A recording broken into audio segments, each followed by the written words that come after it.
चलिए ठीक है। तो कल हम पार्ट 1 में इसका वास्तविक संख्या का बेसिक चीज़ बताए थे, जो कि परिभाषा कुछ दिए थे। सम संख्या, विषम संख्या, भाज्य संख्या, अभाज्य संख्या, प्राकृत संख्या, पूर्ण संख्या, परिमेय संख्या, अपरिमेय संख्या, ये सब सारा परिभाषा को कल हम पार्ट 1 में डाल दिए थे। आज पार्ट 2 में हम इस NCERT के जो मैथ है उसको हम एक से बनाना स्टार्ट करते हैं। तो हमारा जो मैथ जो हम जैसा कि कल हम बताए थे कि मैथ को हम पढ़ाएंगे शुरू से। तो NCERT का प्रश्नावली 1.1 यहाँ से स्टार्ट करते हैं। तो यहाँ से स्टार्ट करने से पहले एक चीज़ हमको और जानना होगा कि सबसे पहले हम यूक्लिड एल्गोरिथम के प्रयोग से बहुत सारे क्वेश्चन को इसमें सॉल्यूशन करेंगे। तो एक यूक्लिड के जो एल्गोरिथम प्रमेय है, उस प्रमेय से एक सूत्र समीकरण निकला है जो है कुछ इस तरह से।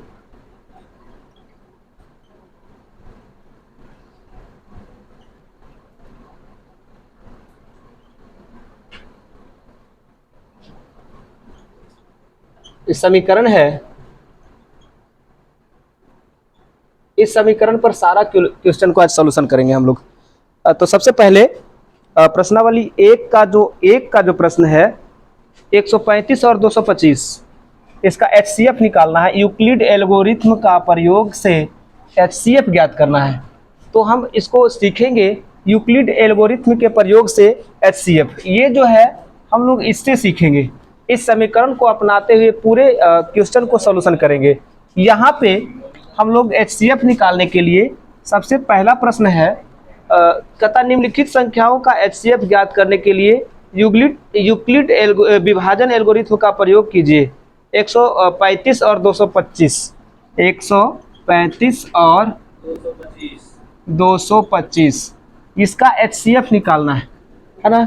वो भी क्या चीज़, एक यूक्लिड एल्गोरिथम का प्रयोग करके। तो हम देखेंगे कि दोनों में बड़ा कौन है। बड़ा को हम आगे लिखेंगे, 225 है ना, बड़ा है किससे, 135 से, ठीक है। तो जो बड़ा है उसको हम इस साइड रखेंगे, उसको हम A का मान रखेंगे 225 बराबर B का मान रखेंगे कितना, तो 135 का। अब इसको हम तोड़ेंगे तो 135 को हम एक बार में लगाएंगे, है ना। शेष कितना बचा, इसमें शेष बच जाएगा 135 का 135 और 90, है ना। 135 और 90 होता है 225, है ना, 90 यहाँ आ गया। अब हम देखेंगे कि यह 125 है, 35 जो है इसको हम आगे करेंगे, 135 बराबर, अब ये जो 90 है ये यहाँ आएगा, 90 हम 2 से गुना करेंगे ज़्यादा हो जाएगा, यहाँ पे आ जाएगा कितना, 90 को 1 से ही गुना करेंगे और 45 जोड़ देंगे। इसमें कितना जोड़ेंगे, 45।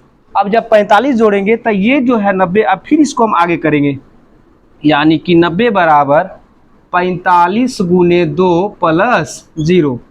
जब तक यह 0 नहीं आवेगा, रिमाइंडर जब तक 0 नहीं आए तब तक यह प्रोसेस करना है ना। और जब 0 आ जाए तो यहाँ का जो मान होगा वही क्या हो जाएगा, HCF। HCF कितना हो गया बाबू, 45। कितना हो गया, 45। अब हम देखते हैं कि इस तरह से इसको एक बनाने का प्रोसेस ये है कि ये जो संख्या है दोनों में बड़ा कौन है उसको हम इस साइड में रखेंगे और इस साइड रखते हुए इसको हम फैक्टराइजेशन करेंगे, तोड़ेंगे, है ना। और उसको फिर इस तरह से एक फॉर्म में ढालेंगे, इसको एक साँचे में, है ना। पीछे वाले को आगे करेंगे, फिर यहाँ से इसको आगे कर देंगे और ये 45 को इधर करेंगे। जब तक 0 ना आ जाए ये प्रोसेस को करते रहेंगे और अंतिम जो फाइनल हमारा 0 आएगा और यहाँ का जो अंक होगा यह हो जाएगा हमारा HCF। इसलिए इसका HCF क्या हो जाएगा, 45। कितना होगा, 45, ठीक है। इस तरह से अब हम दूसरा प्रश्न को देखेंगे, 196 और 38,220, है ना। दूसरा प्रश्न है, मतलब एक का जो A है, एक का जो B है, 196, 38,220, 196 और 38,220 इसका HCF निकालना है। दोनों में बड़ा है 38,220, इसको गुना कर देते हैं, ये बराबर 196 को गुना कर देते हैं 195 के साथ और बचा कितना, 0। देखिए यहाँ एक ही लाइन में ये निकल गया पूरा, 196 को 195 से गुना कर दिए, 38,220 आता है ना। यहाँ पे जो 196 होगा इसका क्या हो जाएगा, HCF हो जाएगा। यह HCF जो हो गया तुम्हारा, HCF जो हो जाएगा 196। यही तुम्हारा क्या हो गया, आंसर हो गया। इस तरह से एक के बी का जो आंसर होगा 196 होगा। अब हम लोग देखते हैं 667 और 255। सी का जो प्रश्न है 667 और 255, 667 और 255, 667 और 255 में बड़ा कौन है, 255, ये 667 को गुना करेंगे 255 से, कितना बार में लगेगा, है ना। तो 667 को 255 से गुना करेंगे तो देखते हैं कि हमको प्राप्त होता है कुछ। इसको हम देखते हैं, इसको समझने के लिए ना एक अच्छा सा तरीका इधर अपनाते हैं कि 667 को भागा देते हैं इधर 225 से, ये समझने वाली पॉइंट्स हैं। 225 से अब गुना, ये तो भाग जैसे बचपन में वो करते हैं वैसे भी कर सकते हैं इसको, है कि नहीं। कितना बार में लगेगा इसको देखते हैं, 3 बार में लगाते हैं तो ज़्यादा हो जाता है कि नहीं। तो ऐसा करते हैं 2 बार में लगाते हैं, कितना बार में, 2 बार में। 5 दूना 10, शून्य बाकियत में 1, है ना। 2 दूना 4, 1 5, है ना। और जो है 2 दूना 4, 1 5, 550 बच रहा है कितना, 7, 1, ये 117 बच रहा है ना। अब हम देखते हैं ये 117 वहाँ पे जुड़ जाएगा, कितना बार में लगा करके, 2 बार में लगा करके 117 को क्या कर देंगे, जोड़ देंगे। अब है बताए कि इसको हम लोग आगे कर देंगे, ठीक है, 255 को आगे कर देंगे। तो 255 बराबर 117 को 2 से गुना करते हैं, 117 दूना होता है 234, है ना।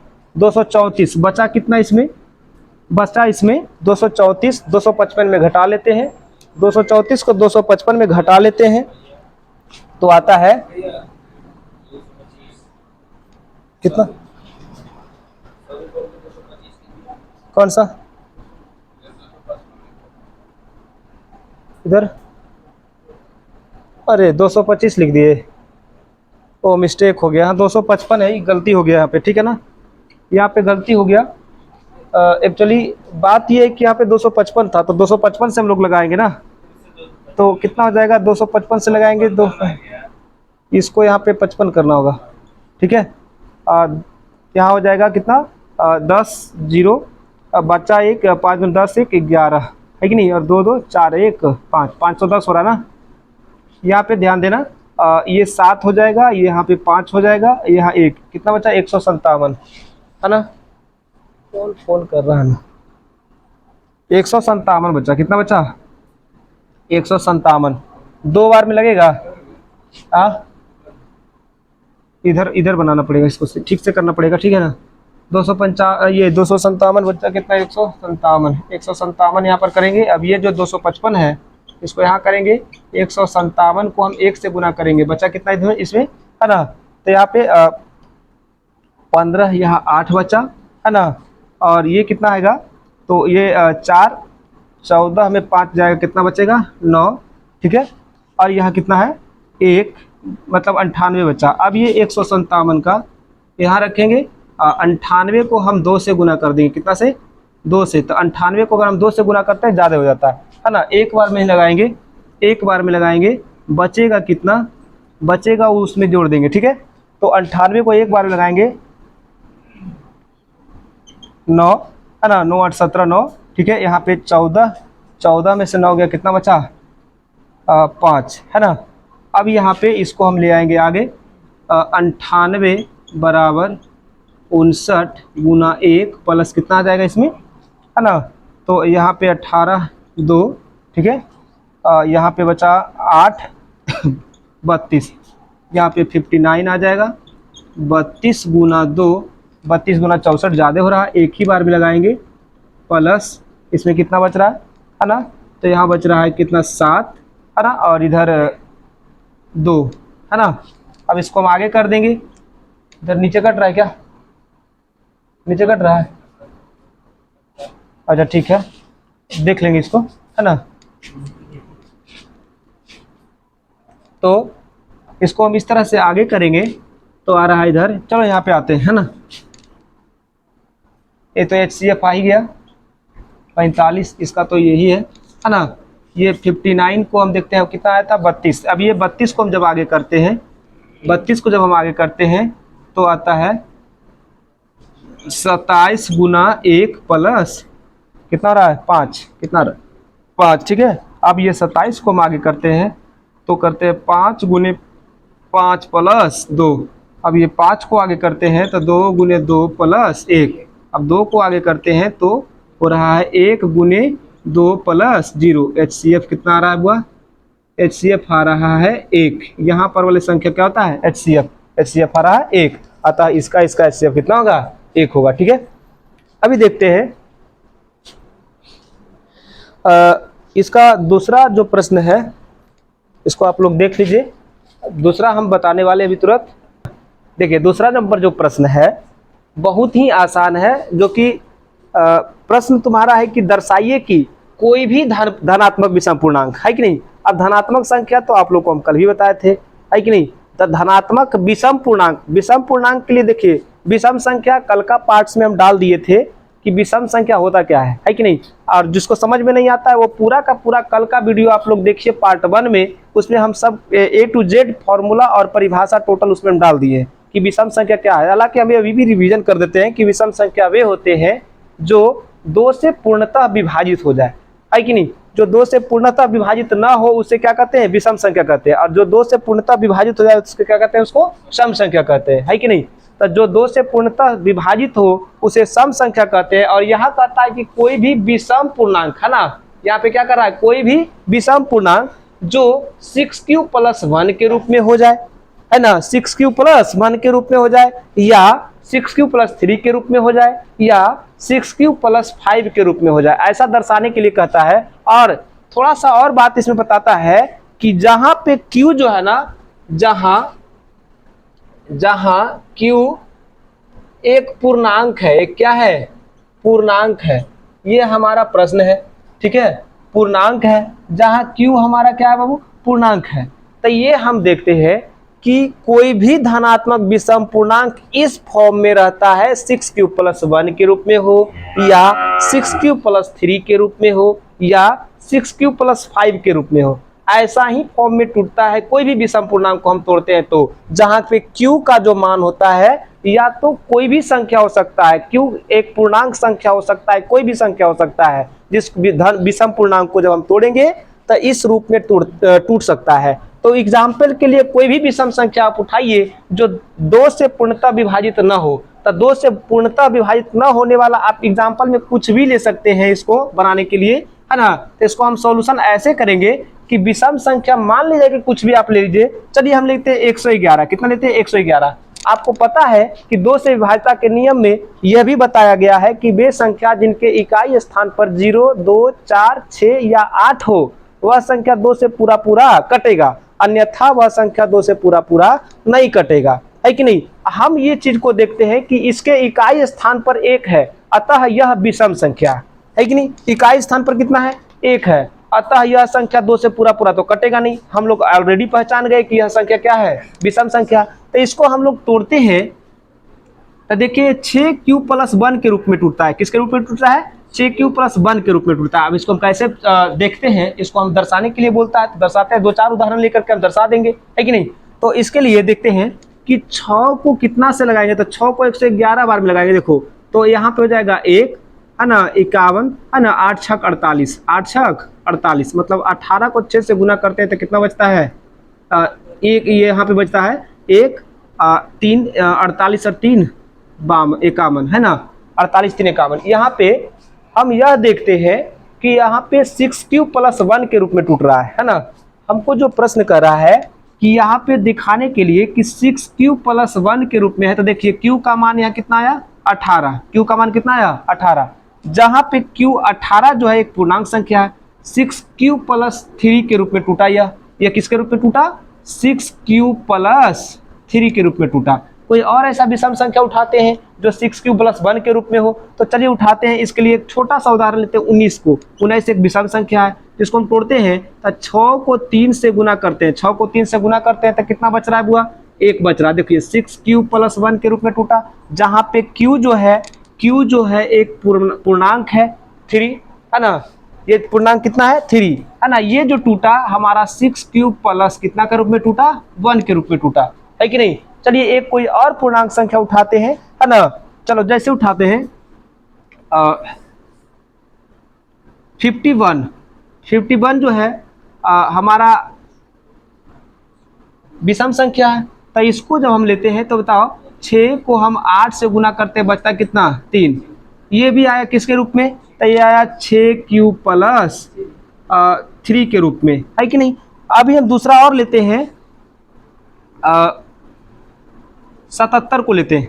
ये जो 77 है ये भी विषम संख्या है, इसको भी तोड़ते हैं तो देखते हैं कितना आता है। तो 6 को अगर हम कितना करते हैं 12 से गुना करते हैं, कितना से 12 से, तो इसमें कितना बचता है 5।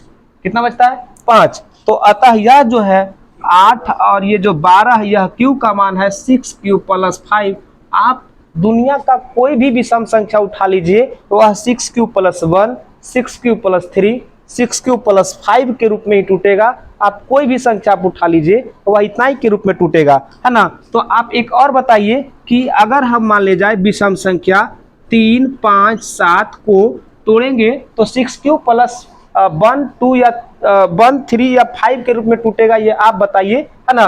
और बता करके बताइए कि यह किस रूप में टूट पाएगा, है ना। चलिए इसको देखना है तो हम इसको देखिए बताए, जैसा कि हम आप लोग के दिए थे बनाने के लिए, आप लोग शायद बनाए होंगे, है ना। और आप लोग इसको मैच भी करिए कि यह किस रूप में टूटेगा। तो हम सबसे पहले इसको 6 को लगाएंगे कितना से, है ना।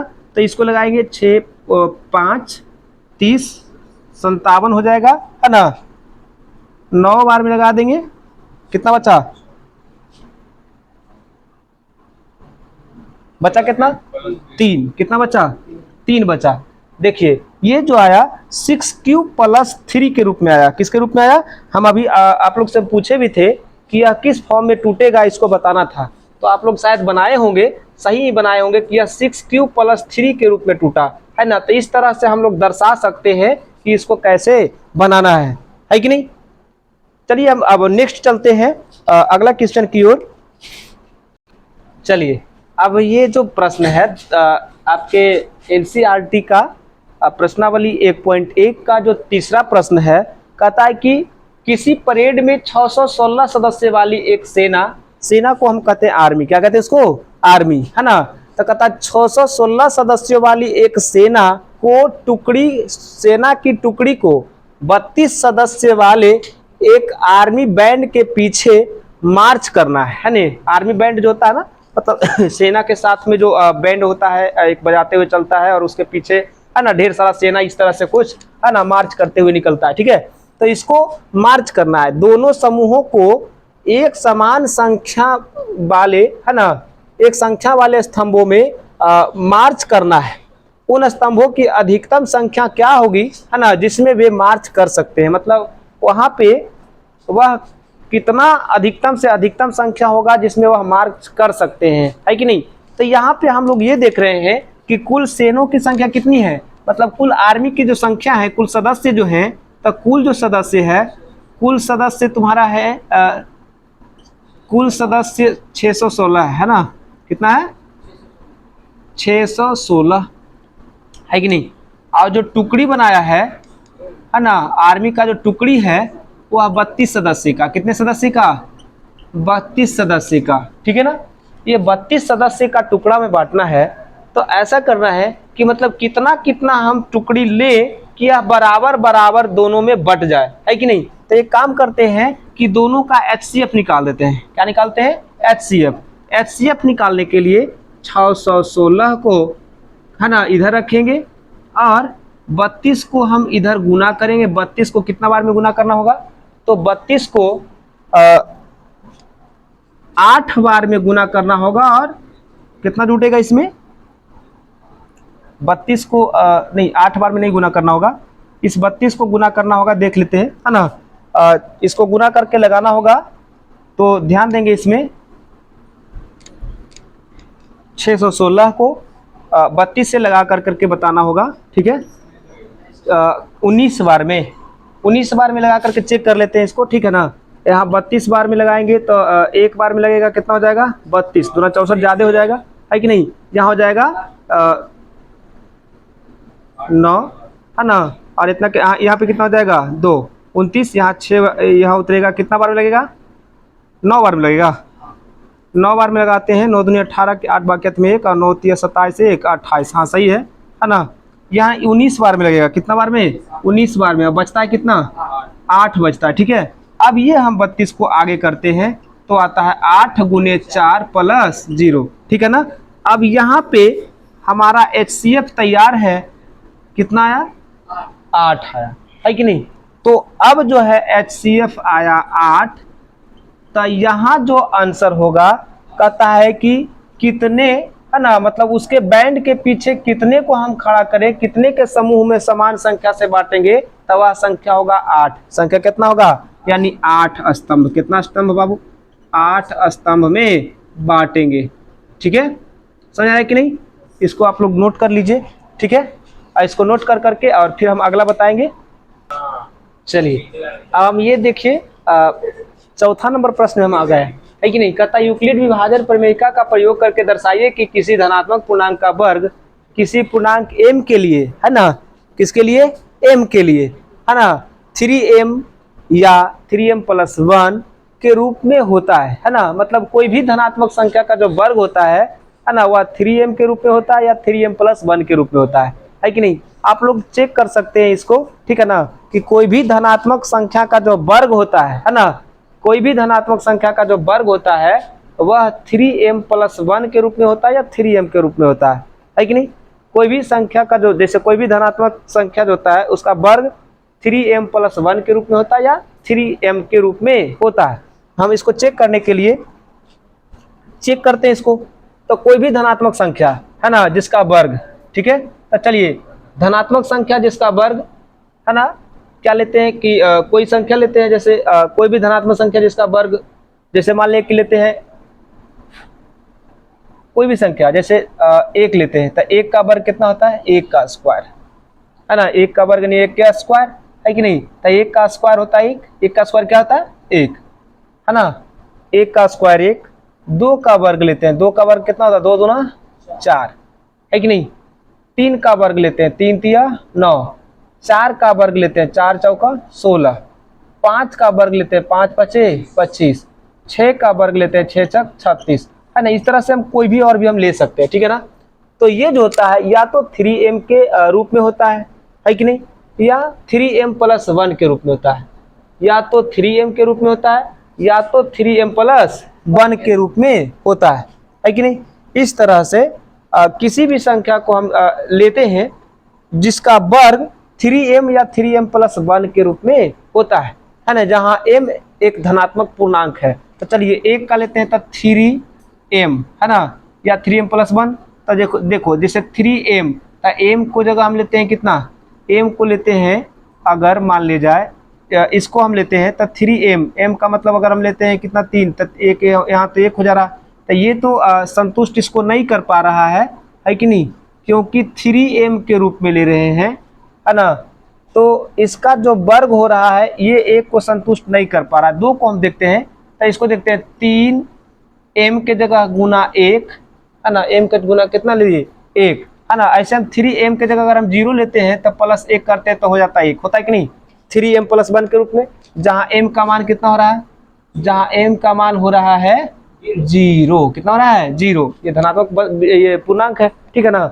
अब देखो 3m + 1 के रूप में लेते हैं, 3m + 1। अब 3m मतलब 3 गुना 1 + 1, 3 इकाई 3, 3 1, कितना हो रहा है? 4, जो एक वर्ग है, जो एक क्या है? वर्ग, है ना। तो यहाँ m का मान कितना हो रहा है? यहाँ m बराबर हो रहा है कितना? 1, है ना। ये भी एक धनात्मक विषम, ये किसी कोई पूर्णांक है, एक क्या है? पूर्णांक है, जो 3m + 1 के रूप में आ रहा है, जहाँ m का मान कितना आ रहा है? 1, है कि नहीं। m का मान कितना आ रहा है? 1, है कि नहीं। अब यहाँ देखते हैं 3m के, या तो 3m के रूप में आएगा, तो 3m मतलब 3 गुना 3 कितना आ रहा है? 9, है ना। यहाँ पे m का मान कितना आ रहा है बुआ? 3, है ना। m का मान कितना आ रहा है? 3। ये 3m के रूप में टूट रहा है ना। यह टूट रहा है, जैसे यह टूट रहा है 3m + 1 के रूप में, यह टूट रहा है 3m + 1 के रूप में, यह टूट रहा है 3m के रूप में, टूट रहा है ना, दिखाई दे रहा होगा ना आपको। ये टूट रहा है इस तरह से, ये टूट रहा है इस तरह से, अगर हम 16 को तोड़ते हैं तो देखो 3 गुने 5 प्लस कितना हो रहा है बुआ 1, है ना। अतः m का मान जो है वह कितना आ रहा है 5, यानी ये किस रूप में टूटा 3m प्लस 1 के रूप में, है ना। इसको देखते हैं, है ना। 25 को देखते हैं तो इसको करते हैं 3 गुने 8 प्लस 1, यहाँ पे m के मान कितना आ रहा है 8, यह टूट रहा है 3m प्लस 1 के रूप में। यहाँ पे 36 को देखते हैं 3 गुने 12 प्लस, मतलब 3m के रूप में आ रहा है, प्लस क्या करना है इसको 3m के रूप में आ रहा है, किसके रूप में आ रहा है 3m के रूप में, जहां m बराबर 12 और यह टूट रहा है किस रूप में, तो इससे यह साबित होता है ना। इससे यह हम देख सकते हैं कि कोई भी धनात्मक संख्या का जो वर्ग होता है यह 3m के रूप में टूटता है या तो 3m प्लस 1 के रूप में टूटता है। आप किसी को भी ले सकते हैं, जो चलिए एक मान लीजिए एक उदाहरण लेते हैं जिसका हम लोग वर्ग जानते हैं, ठीक। चलो मान लीजिए 100 को देखते हैं, कितना को 100, जो किसी संख्या का वर्ग है, किसका वर्ग है 10 का वर्ग है, तो इसको हम तोड़ते हैं तो ये भी टूटेगा 3m या 3m प्लस 1 के रूप में, तो ये टूटता है 3m प्लस 1 के रूप में। देखो कैसे 3 गुने 33 प्लस 1 टूट रहा है ना, 3 गुना 33 प्लस 1, यानी कि यहाँ पे m का जो मान हो रहा है कितना हो रहा है 33, m का मान कितना हो रहा है 33, है ना, जो कि टूट रहा है 3m प्लस 1 के रूप में, है कि नहीं। इस तरह से हम दर्शा सकते हैं, है ना। अतः हम कह सकते हैं, अतः हम कह सकते हैं कि है ना, कि किसी धनात्मक पूर्णांक का वर्ग, किसी धनात्मक पूर्णांक का वर्ग m के लिए, है ना, या वर्ग 3m या 3m प्लस 1 के रूप में होता है ना। इस तरह से हम कह सकते हैं कि किसी भी धनात्मक संख्या का जो वर्ग होता है वर्ग 3m या 3m प्लस 1 के रूप में हो सकता है। इसको आप लोग नोट कर लेंगे, ठीक है। और चलते हैं हम इसका अगला प्रश्न की तरफ, इसको उतार लीजिए आप लोग।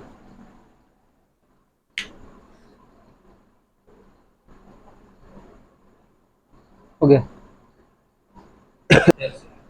चलिए अब ये जो है इस प्रश्नावली 1.1 का जो क्वेश्चन नंबर 5 है ये अंतिम है। और इसके बाद जो देखिए अगला जो चैप्टर होगा इसमें कुछ बहुत सारा बेसिक बताएंगे जो पार्ट 3 में देंगे। ये आज का पार्ट 2 है। पार्ट 2 में हम प्रश्नावली 1.1 का टोटल क्वेश्चन को आज हम सॉल्यूशन कर लिए, और पार्ट 3 में जब हम आएंगे तो प्रश्नावली 1.2 का टोटल हम पहले बेसिक बताएंगे, उसके बाद हम सारा डिटेल्स उसमें देंगे। इस लेसन का जो वास्तविक संख्या है, वास्तविक संख्या का जो अगला लेसन होगा उसको हम स्टार्ट करेंगे पार्ट 3 में। पार्ट 2 का ये अंतिम जो क्वेश्चन है कहता है कि यूक्लिड विभाजन प्रमेयिका का प्रयोग करके दर्शाइए कि किसी धनात्मक पूर्णांक का घन, है ना, घन जो है वह होता है 9m या 9m प्लस 1 या 9m प्लस 8 के रूप में, है ना, 8 के रूप में। आप लोग ये देखिएगा घन किसे कहते हैं, सबसे पहले इसके बारे में जानकारी आपको होना बहुत जरूरी है। तो किसी संख्या को उसी संख्या से लगातार 3 बार गुना करने पर जो प्राप्त गुणनफल होता है वह उस संख्या का घन कहलाता है कि नहीं। लगातार 3 बार, जैसे मान लिया कहता है कि 2 का घन, 2 का घन, तो 2 का घन कहने का मतलब 2 पर 3 पावर, कितना पावर है कि नहीं। इसको हम लोग 2 को 3 बार गुना करेंगे, कितना हो रहा है बाबू 8 हो रहा है कि नहीं। यानी कि 2 का घन कितना हो रहा है 8। तो किसी भी धन पूर्णांक का जो घन होता है वह 9m या 9m प्लस 1 या 9m प्लस 8 के रूप में होता है। इसको हम दर्शाने के लिए, है कि नहीं, m का अलग अलग मान रखेंगे। जैसे कि हम रखते हैं, देखिए मान लीजिए कि हम कह देंगे 1 का घन, तो 1 का घन कितना होता है 1 होता है। 2 का घन कितना होता है 8 होता है। 3 का घन कितना होता है 27 होता है। 4 का घन 64 होता है। 5 का घन होता है 125, कितना होता है 6 का घन 6 का घन, 6 छक 36, छक 2 16, है नहीं। तो इस तरह से बहुत सारे और भी हैं, है कि नहीं। तो यह जो होता है लगभग 9m के रूप में होता है, या 9m+1 के रूप में होता है, या 9m+8 के रूप में होता है। चलो इसको हम साबित करने के लिए हम इतना ही तक लेते हैं, और भी विशेष हम ले सकते हैं, ठीक है ना, जो किसी संख्या का घन हो। ठीक, तो 1 का घन 1 होता है, या 9m के रूप में कैसे आता है ना, इसको हम लोग देखेंगे। तो इसको करते हैं ऐसा कि 9 गुना 0 + 1 कर सकते हैं, है कि नहीं। तो ये कितना आया, 1 आता है। कितना आया, 1। यह जो टूटा, या जहां, है ना, जहां m का मान कितना हो गया, m का मान हो गया 0, और यह जो टूटा वह टूटा 9m+1 के रूप में, है कि नहीं। इसको फॉलो कर रहा है, आप लोग देख रहे होंगे। अब इसको हम लोग देखते हैं 8 को, तो इसको ऐसे करते हैं 9 गुना 0 + 8, हो रहा है कि नहीं हो रहा, जो है ना बराबर कितना हो रहा है, 8। यानी कि m जो है वह 0 को फॉलो करता है, और यहाँ 9m+8 के रूप में टूटता है, जो कि इस फॉर्म को दर्शा रहा है कि नहीं। यूक्लिड विभाजन जो है, यूक्लिड विभाजन प्रमेयिका के रूप में देख रहे हैं कि यहाँ पे दिखाई दे रहा होगा, जो भी टूट रहा है 9m+1 के रूप में टूट रहा है, या 9m+8 के रूप में टूट रहा है। कोई कोई ऐसे संख्या होंगे जो 9m के रूप में ही सिर्फ टूटेंगे, जैसे देखना इसको, है ना, 27। तो इसको कर देंगे 9 गुने 3, 9 गुने 3। अब इसमें हम 1 जोड़ेंगे तो हो जाएगा, ये फॉलो नहीं कर पाएगा, है कि नहीं। तो यहाँ जो होता है 27 होता है, अतः m जो होगा, m का मान हो जाएगा 3, और यह जो फॉलो कर रहा है 9m के रूप में, है कि नहीं। यह 27 3 का घन है ना। 64 को लेते हैं, तो ये 9 को, है ना, कितना से गुना करते हैं, 7 से गुना करते हैं, और इसमें कितना जुट रहा है ना, 1 जुट रहा है। कितना जुट रहा है, 1। तो यहाँ पे हो रहा है 64। कितना हो रहा है, 64। जो इसका प्रमेयिका, ये जो समीकरण हम बताए थे कि a = bq + r, इसको फॉलो कर करके चल रहा है। और हम ये देख रहे हैं कि 9 7 63 1 64, 64 जो है, यह m का मान जो है, m का मान 7 आ रहा है, और यह जो फॉलो कर रहा है 9m+1 को, है कि नहीं। इस तरह से 125 को भी देखते हैं। 125 को हम देखते हैं, तो यह 9 को कितना से तोड़ेंगे और कितना जोड़ना है कि नहीं। तो 9 को देखते हैं कि कितना होता है, 13 बार में तोड़ते हैं, तो कितना जोड़ना पड़ता है, 13 में कितना होता है, 17 से, है ना। तो 117, यानी कि 13 जोड़ते हैं तो कितना जोड़ना पड़ता है, इसमें जोड़ना पड़ता है 8। कितना जोड़ना पड़ता है ना। अतः ये आ गया 125, ठीक है। और हम लोग देखते हैं कि m का मान यहाँ पे 13 आता है, और यह जो है 9m+8 को फॉलो करता है। इसी तरह से और भी इतना सारा है, आप लोग चेक कर सकते हैं, है ना, कि यह 9m+1 के रूप में, 9m के रूप में, या 9m+8 के रूप में टूटता है कि नहीं। अतः हम यह कह सकते हैं, अतः हम यह कह सकते हैं, अतः हम यह कह सकते हैं कि है ना, कि किसी धनात्मक पूर्णांक का घन, कि किसी धनात्मक पूर्णांक का घन मतलब क्यूब जो होता है ना, घन 9m के रूप में होता है, या 9m+1 के रूप में होता है, या 9m+8 के रूप में होता है ना, के रूप में। अच्छा, यहाँ पे गलती से घर लिखा गया, नहीं, अच्छा कोई बात नहीं, होता है मिस्टेक, ठीक है ना। यहाँ घर लिखा गया था, आप लोग देख लीजिएगा, है कि नहीं। यहाँ पे घन की जगह घर लिखा गया, कोई बात नहीं, हमको घर जाने का समय हो गया, इसलिए घर ज़्यादा याद आ रहा होगा, देख लीजिएगा आप लोग, है कि नहीं। क्योंकि घर का अब ज़्यादा याद आ रहा है, अभी बहुत सारा काम पड़े हुए हैं, आज दिन भर क्लास लिए हुए, तो थोड़ा सा घर का ध्यान रखते हुए घन को घर लिख दिए।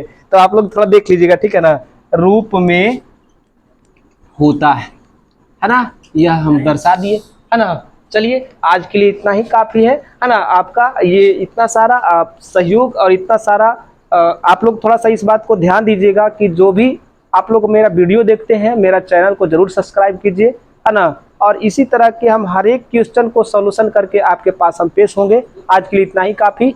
धन्यवाद।